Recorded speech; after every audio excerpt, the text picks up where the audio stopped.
तो भाई team India का जो सिलेक्शन है वो स्क्वाड जो है वो अनाउंस हो गया है। वेस्ट इंडीज दौरे के लिए टेस्ट जी। और ओडीआई के लिए स्क्वाड अनाउंस किया गया है बीसीसीआई की तरफ से, और बहुत सारे सरप्राइजिंग पैकेजेस आपको उस स्क्वाड में मिलेंगे। तो एक एक करके उस स्क्वाड के बारे में चर्चा करेंगे और ये भी बात करेंगे कि क्या ये टीम सिलेक्शन बीसीसीआई के द्वारा किया गया ये सही था या नहीं था, क्या ये वर्स्ट था, क्या ये बेस्ट था, क्या बेस्ट पॉसिबिलिटी और कुछ हो सकती थी, या बिल्कुल। फिर और कोई इसमें कुछ बनता था सिनेरियो। बहुत सारी बातें करेंगे।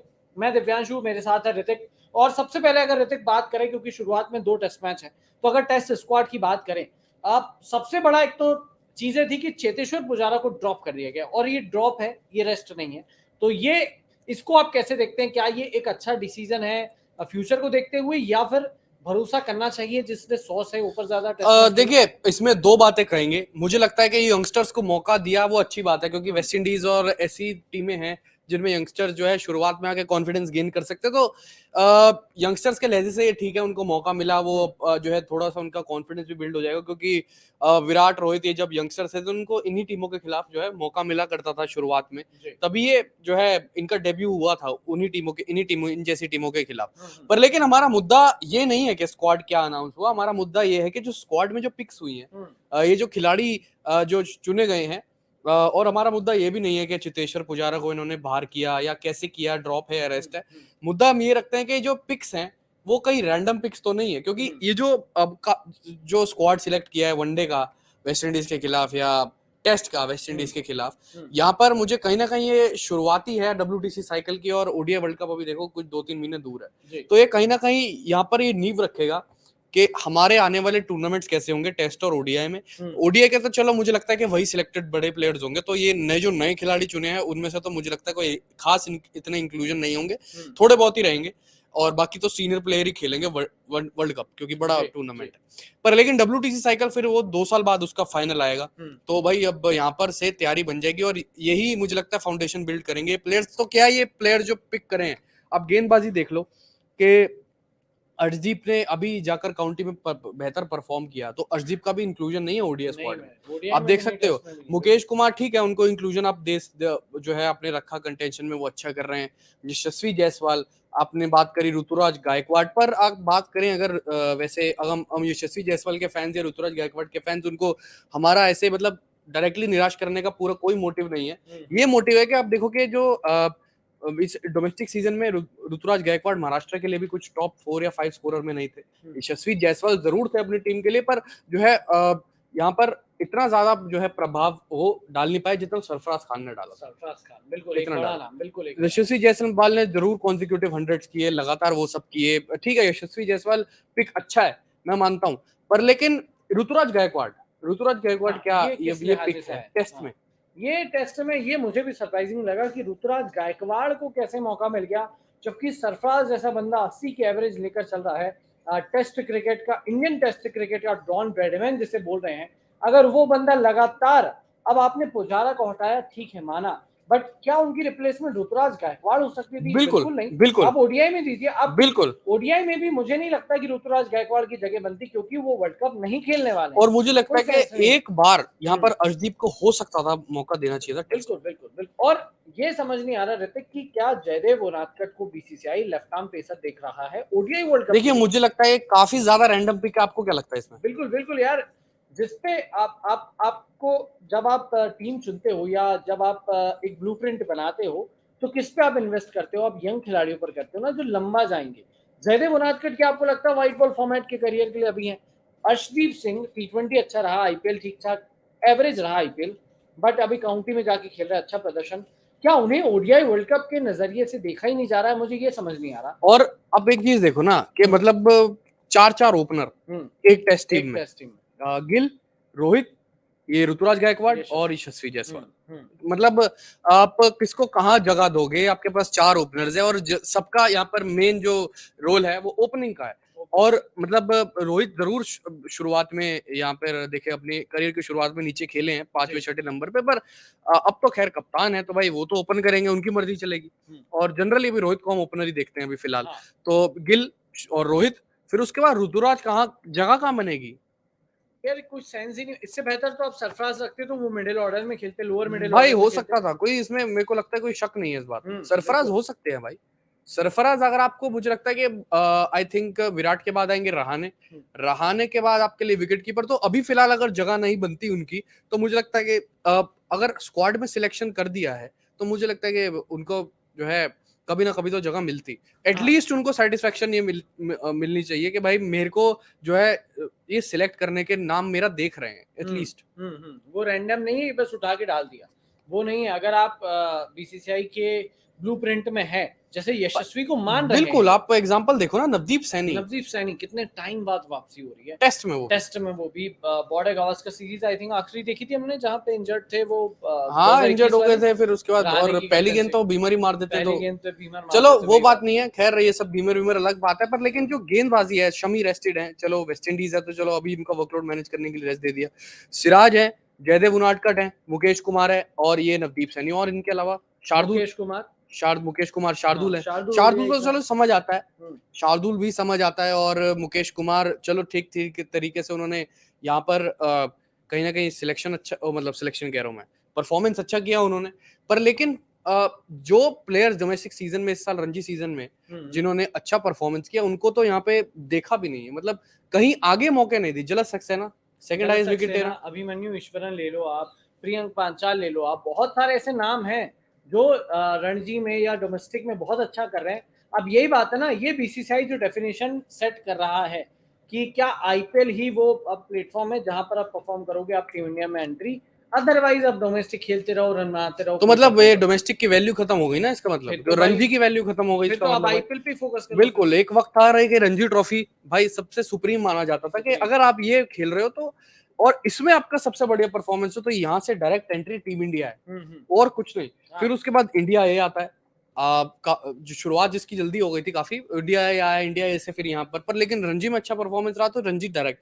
अब वो चीज आईपीएल हो गई है, आईपीएल में अच्छा करोगे तो भाई फिर पिक हो जाओगे भाई। ये तो यही बात है, फिर डोमेस्टिक प्लेयर्स क्या करेंगे, यही एक सवाल बीसीसीआई को इस सवाल का जवाब देना पड़ेगा, क्योंकि बिल्कुल बहुत डिजर्विंग कैंडिडेट बाहर बैठे बिल्कुल। अभिमन्यु ईश्वरन, सरफराज खान, आपने जलस सक्सेना का नाम लिया, प्रियंक पांचाल को आप देख सकते हैं, बहुत सारे प्लेयर्स हैं जो अभी भी इंतजार कर रहे हैं अपनी टर्न का।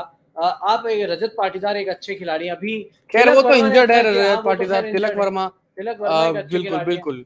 तो ये प्लेयर्स हैं। अब उसके अलावा अगर इंडिया, मतलब बीसीसीआई जो है वो ऋतुराज गायकवाड़ को आप सरप्राइजिंगली आप स्क्वाड में डालते हो जहां पे वो उनका खेलना है ही नहीं, वो खेलेंगे ही नहीं इस दौरे पर, भाई कहाँ खेलेंगे आप। मुझे नहीं लगता यशस्वी को मौका मिलेगा 3 पर अगर देखते हैं तो। यशस्वी फिर नंबर 3 वही बात है, या तो फिर जैसे कि अभी फिलहाल इस दौरे की बात करें, मान लीजिए अगर पुजारा अभी जो है जहां से खबरें आ रही हैं वो दुलीप ट्रॉफी के लिए इंटरेस्टेड है, दुलीप ट्रॉफी खेलेंगे।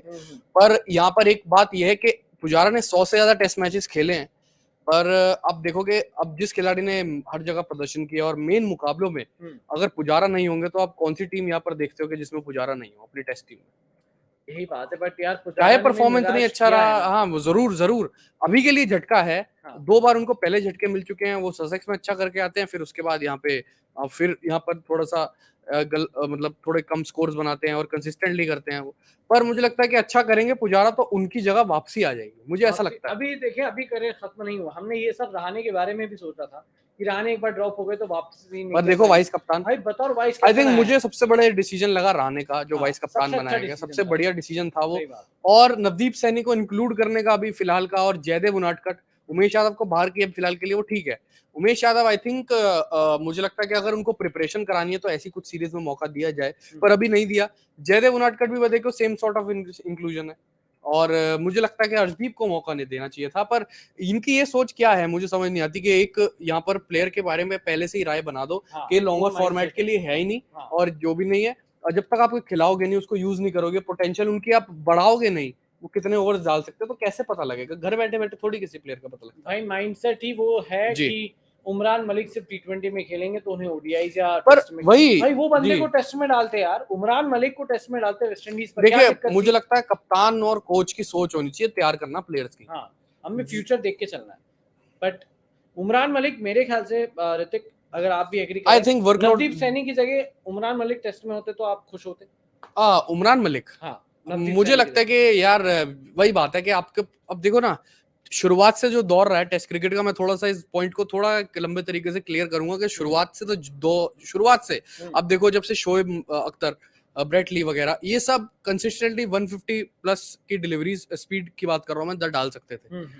और हमारे पास बहुत टाइम बाद ऐसा गेंदबाज आया है, मैंने देखा था कि जिसके पास अगर आप देखो कि लगातार वो कंसिस्टेंटली पेस से गेंदबाजी कर लेते थे, पहले जवागल श्रीनाथ थे, उनके पास वो भी चलो जैसे जैसे आगे बढ़ते गए, एज होती गई तो पेस कम होता गया। अभी तो उमरान मलिक है कितने, 22-23 साल के हैं, और पीक है, पीक से भी ज्यादा जबरदस्त उनकी अभी है, मतलब अभी उनके शोल्डर्स भी काफी स्ट्रांग है और ज्यादा पेस जनरेट कर सकते हैं, पर मैनेजमेंट यूज क्यों नहीं कर रहा उन्हें? अर्शदीप, और अब अर्शदीप आपको लेफ्ट आर्म तेज गेंदबाज मिला है, तो मुझे लगता है गेंदबाजी कोच को या पूरे के पूरे इनको काम करना चाहिए। राहुल द्रविड़ इतने दिग्गज आदमी है, इन सबको काम करना चाहिए अर्शदीप के यहाँ पर पेस के साथ, यहाँ पर बढ़ाया कैसे जाए उसको, मतलब कैसे कराया जाए। मतलब मुझे लगता है कि यहाँ पर MRF पेस अकेडमी जो मद्रास में है, वहां पर वो ज्यादा से ज्यादा मुझे लगता है उमरान की भी हेल्प करेंगे और अर्शदीप की भी काफी ज्यादा हेल्प करेंगे इन चीजों में। बिल्कुल, और सारी दुनिया लेफ्ट आर्म पेसर ढूंढती है कि टीम में रखें, हमारे पास हैं तो हम ड्रॉप करते हैं। हमारे पास है भाई, तो थोड़े से ग्रूमिंग की तो बात है, सही दिशा ही तो दिखानी है। जयदेव उनादकट, अब जयदेव उनादकट है कि मतलब डोमेस्टिक में तो बहुत बढ़िया कर रहे हैं, पर लेकिन वही बात है कि उनको आप खिला रहे हो तो एटलीस्ट मौके दो। बांग्लादेश दौरे पे मिला था एक मुकाबला, उसके बाद आपने कहाँ दिए मौके? आपके वही है जो राइट आर्म तेज गेंदबाज, बाकी के 4 वही आप जो है हर हमेशा खिलाते हो। जब आपने मौके देने नहीं है और छोटी मोटी सीरीज पे उनको मौके दे देने हैं मान लीजिए, तो फिर उनको खिलाने का भी आगे क्या फायदा? और बड़े मैचों में मौके नहीं दे। बड़ी बात है, क्या जयदेव उनादकट वो लंबी रेस और आपको पता ही है, बुमराह आ जाएंगे तो फिर कितने सारे साइडलाइन हो जाएंगे। मुकेश कुमार का यहाँ पर नाम नहीं देखेंगे हम, फिर नवदीप सैनी तो खैर भूल जाओ, मुकेश कुमार तो अलग बात, उमरान मलिक हट जाएंगे। उमरान मलिक को यूज नहीं कैसे कर रहे यार, 150 डालता है जो बंदा, उसको यूज नहीं कर रहे। आप देखो, मुझे लगता है कि मैनेज करना चाहिए वर्कलोड, ठीक है, तीनों फॉर्मेट वो सब ठीक है, पर उमरान मलिक को जिस हिसाब से बड़े टूर्नामेंट के लिए यहाँ पर, जैसे कि मान लो 5 मैचों की सीरीज है, उसमें से 2 या 3 मैच खिला दो, सीरीज जीतने के बाद उमरान को रेस्ट दे दो, बस बात खत्म। आपको क्या चाहिए? यहाँ तो इस बार फ्रेंचाइजी ने भी यूज नहीं किया यार, उनका यूज नहीं कर पाए, SRH यूज ही नहीं कर पाया, SRH यूज नहीं कर पाया। इससे बेहतर आप किसी और टीम को दे दो, वो शायद बेहतर यूज कर ले, वो बंदा इंडिया के लिए अच्छा कर जाएगा। नहीं तो वही जो ब्रेटली ने बात कही कि हमारे पास फरारी है फिर भी हम ऑल्टो को यूज कर रहे हैं। बिल्कुल, तो ये बात आपकी मैं बिल्कुल सहमत हूँ। अब फरारी आपके पास, सारे पाकिस्तान के पेसर्स जो हैं, ये शोएब अख्तर जैसे बड़े बड़े जो गेंदबाज हैं, उन्होंने वकालत की हर बार कि भाई आप उमरान को खिलाओ तो उसे मौके तो दो। मुझे समझ नहीं आता, लाइन लेंथ सुधर जाएगी, पेस तो बंदे के पास है, एक बार लाइन लेंथ सुधर के बंदा टेस्ट में झंडे गाड़ सकता है वो भाई। अच्छा बिल्कुल मुझे लगता है चाहिए आपको। आप जो यहाँ पर ये जो हार रहे हो ना, जैसे ऑस्ट्रेलिया में 2022 का T20 वर्ल्ड कप हार के आए, क्या कमी थी? आपके तेज गेंदबाज जो है, आप एक तो बल्लेबाजों ने तो वैसे ही देखो परफॉर्मेंस नहीं किया। ये जब तेज गेंदबाजों की गलतियां निकालते हैं, गलती है बल्लेबाजों की भी, बल्लेबाज रन नहीं बनाते मुझे बल्लेबाजों की, और फिर उसके बाद जो है छोटे स्कोर आप पहले बनाओ, फिर गेंदबाज के डिफेंड नहीं कर पाते, तो हम सारा इल्जाम आता है गेंदबाजों के पास। बल्लेबाजों की गलती क्यों छुपाई जाती है? अभी राहुल द्रविड़ की प्रेस कॉन्फ्रेंस आपने देखी होगी पोस्ट मैच, जब वहां पे सौरव गांगुली वहां पर थे, तो इन्होंने ये बोला कि जो पहला सेशन जो हमने, पहला दिन जो हमने हराया, वहां पर ज्यादा रन लीक हो गए, ज्यादा रन दे दिए। ठीक है वो सब, बट उन्होंने ये बात नहीं की कि हमारे बल्लेबाजों ने कितने बनाए। वो चलो, जब पहले तो गेंदबाजी करी हमने, उसमें एक बात देखो, तो कप्तान की क्या ड्यूटी है? कप्तान ही तो डायरेक्शन देगा कि भाई किस हिसाब से आप वापसी कर सकते हो मैच में। कहाँ हुई? उमरान मलिक होते, कुछ गेंदे पटक के डालते, कुछ करते, हेलमेट वेलमेट पे मारते, या कुछ बाउंसर्स करते, कुछ डराते, आप क्लोज फील्ड रख लेते उमरान मलिक के, अगर होते तो उनको ग्रूम किया हो तो मुझे लगता है कहीं ना कहीं भाई लीथल हो जाते हो। और मुझे लगता है विकटे T20 वर्ल्ड कप 2022 ऑस्ट्रेलिया में हुआ, ऑस्ट्रेलिया में आपको पिचा कैसी हिट द डेक पिचे हैं और कैसी पिचे हैं, और भाई पटक के गेंदबाजी होती तो क्यों नहीं विकेट मिलती। आपने अभी बेन स्टोक्स की फील्ड देखी होगी एशेज में, बिल्कुल, ट्रेविस हेड पे, बिल्कुल शुरुआत से बाउंसर डाली है, शॉर्ट लेग लगाया हुआ है बंदे को, बिल्कुल पूरा, और हमने कब बाउंसर डाली? सेंचुरी होने के 150 के बाद 146 पे जब तब डाली थी, तब तो भाई चिड़िया चुग गई खेत वाली बात थी, और आउट भी हुए थे शॉट पे।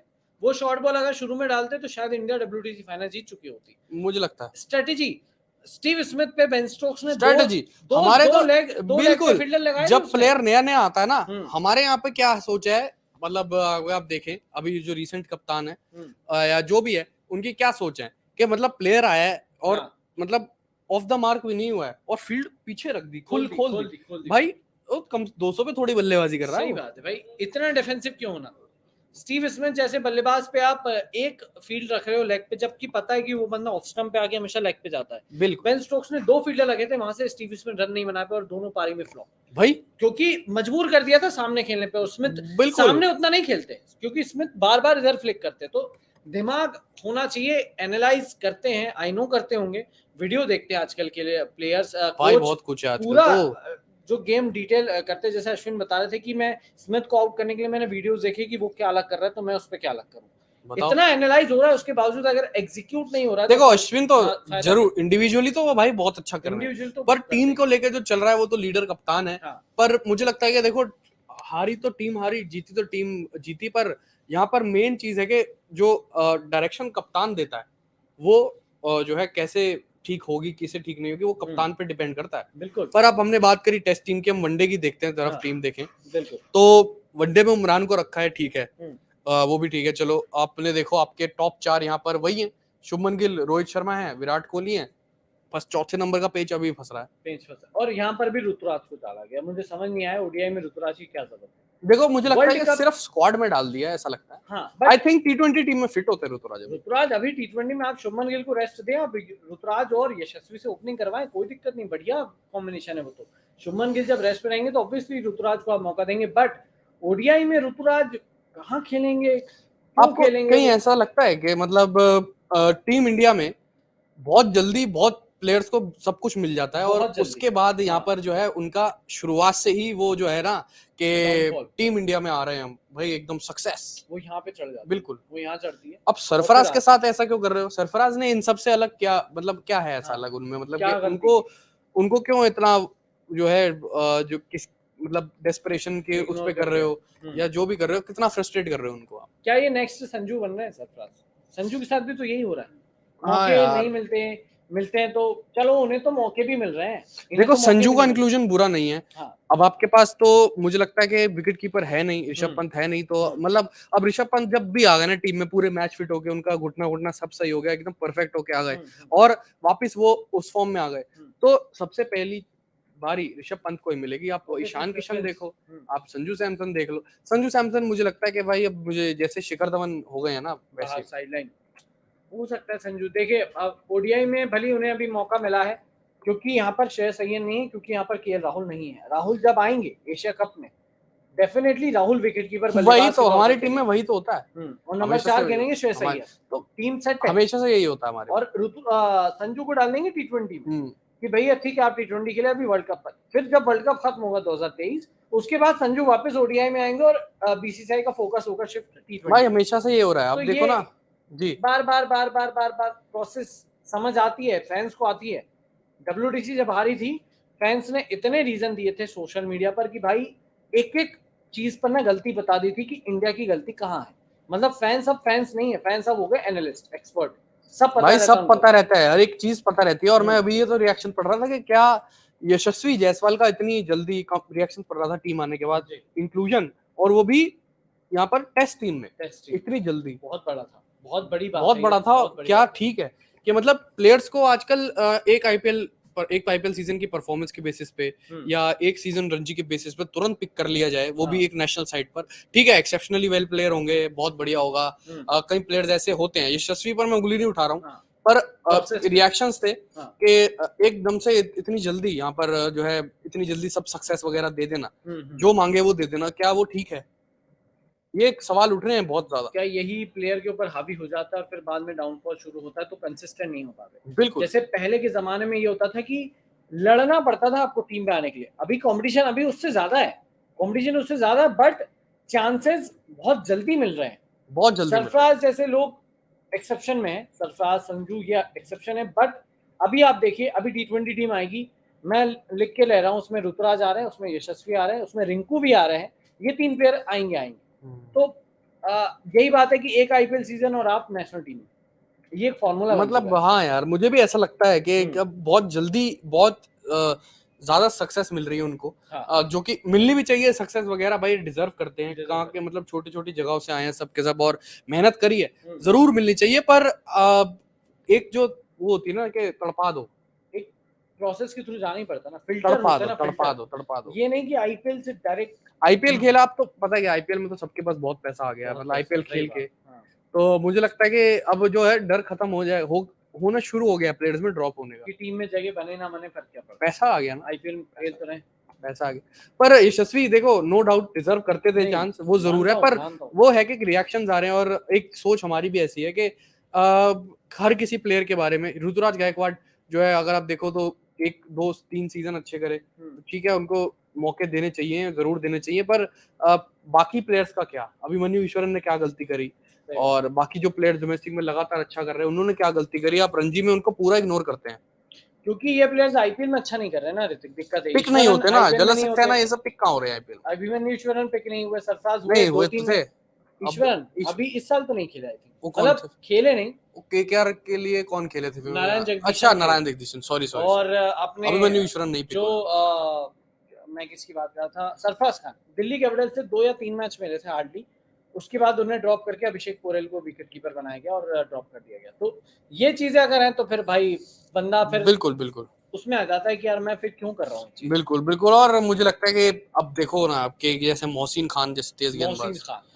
उमरान मलिक हैं, और ये सब तेज गेंदबाज हैं, इनको तैयार करने के लिए कोचेस कहाँ हैं, मतलब आप एक तरीके से आप देखो कि रिचर्स बोर्ड है, और कोचिंग आप विक्रम राठौड़ से करवा रहे हैं बल्लेबाजी की, और आप जो है गेंदबाजी का कोच हमारा कोई और है, मतलब ऐसे ऐसे हैं जिनके मतलब जरूर उनके लिए रिस्पेक्ट है, पर आप देखो ना बाकी टीमों के कोच कौन है, कौन है बड़े बड़े, इंग्लैंड के पास ब्रेंडन मैकलम है, और बाकी मतलब आप देखो कि ऑस्ट्रेलिया के पास यहाँ पर भी ऐसे बड़े नाम वाले कोच है, और पूरी दुनिया के पास यहाँ पर जो है जबरदस्त कोचेज है, और इम्प्रूवमेंट भी लगातार हो रही है, पर हमारे बल्लेबाज गलती वही कर रहे हैं दोबारा, तो कोचेस का क्या बल्लेबाजों पे वो नहीं जम, वो चलता नहीं क्या कुछ, या कह सकते हैं उनकी मर्जी नहीं चलती क्या बल्लेबाजों पे हमारे, आजकल वो है ना स्टार प्लेयर वाला कल्चर हो गया ना ऋतिक, स्टार प्लेयर, वही बात है कि क्या राहुल द्रविड़, विराट कोहली, रोहित शर्मा जैसे बल्लेबाजों को बोलते होंगे कि भाई आपका एवरेज गिर गया, क्या आपको कहीं और अच्छे से बल्लेबाजी या आपको डोमेस्टिक खेलना चाहिए, नहीं बोलते होंगे, मुझे नहीं लगता बोलते होंगे,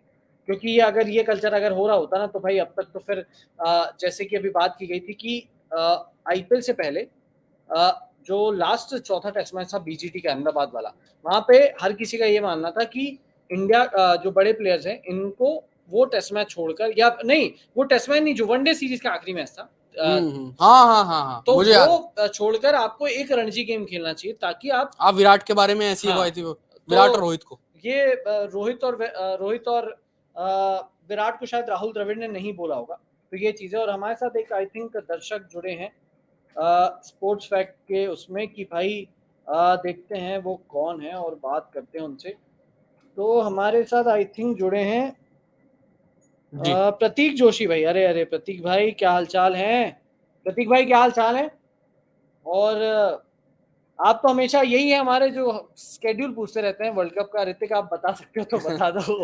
अब तो भाई वही बात है कि देखो जो स्केड्यूल वगैरह है वो तो 5 अक्टूबर से शुरुआत होगी उसकी, और नवंबर तक चलेगा, पर जो ड्राफ्ट ही आया अभी तक, और जो है बीच की डेट्स अभी कंफर्म नहीं हुई है, पाकिस्तान अड़ंगी डाल रहा है, अब देखो कब कंफर्म होंगी कब नहीं होंगी, बिल्कुल।